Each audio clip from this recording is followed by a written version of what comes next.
নমস্কার, আমি পার্থজিৎ। আপনারা দেখছেন ওয়েস্ট বেঙ্গল।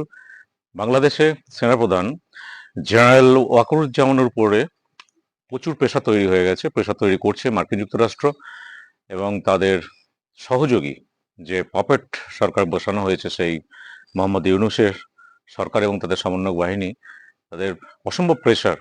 সেটা হচ্ছে যে রাখাইন করিডোর বা মানবিক করিডোর। সেটা কি যে রাখাইন স্টেট, যেটা মায়ানমারের একটা বড় অংশ, প্রায় 36,000 বর্গ কিলোমিটার জুড়ে আছে এবং সেখানে তারা বিদ্রোহীরা সক্রিয় এবং জুন্টা সরকারের থেকে অনেকটা অংশই তারা নিয়ে নিয়েছেন। সেখানে রাখাইন স্টেটের স্বার্থ হচ্ছে চীনের।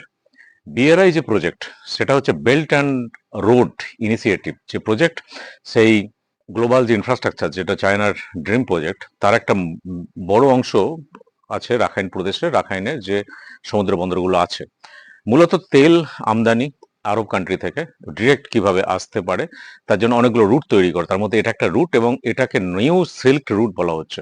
মায়ানমারের যে ইন্টারেস্ট আছে রাশিয়া, জুন্টা সরকারের সঙ্গে রাশিয়ার ভালো সম্পর্ক, এবং রাখাইনে চায়নার পোর্ট আছে, সে পোর্ট দেখভাল করে, এবং ভারতেরও স্বার্থ আছে। সিটুয়া বন্দর আছে, সেখানে ভারতেও ইনফ্রাস্ট্রাকচার তৈরি করছে।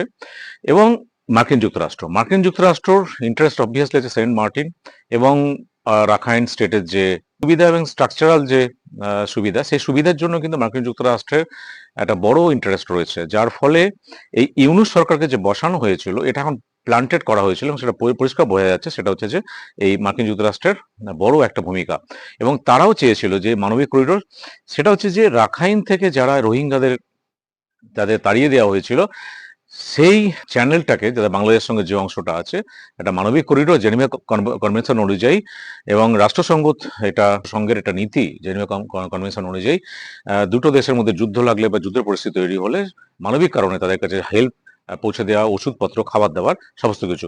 তো এটার জন্য মানবিক করিডোর। কিন্তু এখানে বাংলাদেশ সেনাপ্রধান বিরোধিতা করছে অন্য কারণে। বাংলাদেশের মধ্যে যেটা বলছেন সেটা হচ্ছে যে আগে 15 লাখ রোহিঙ্গাকে মায়ানমার নিয়ে নিক, তারপরে এই মানবিক করিডোর নিয়ে চিন্তা ভাবনা করবো। সেইটা নিয়ে কিন্তু কাল রাতেও ক্যান্টনমেন্টে মিটিং হয়েছে, মনে আসছে। সেটা অবশ্যই সেনাপ্রধান কিন্তু আমেরিকার চোখে চোখ রেখে কথা বলছেন, এবং হয়তো টেনশন এমন দিকে যাচ্ছে, সেটা হয়তো বাংলাদেশ সেনাপ্রধান নতুন করে আবার ক্ষমতা দখল করে হয়তো ইলেকশনের দিকে যাবে।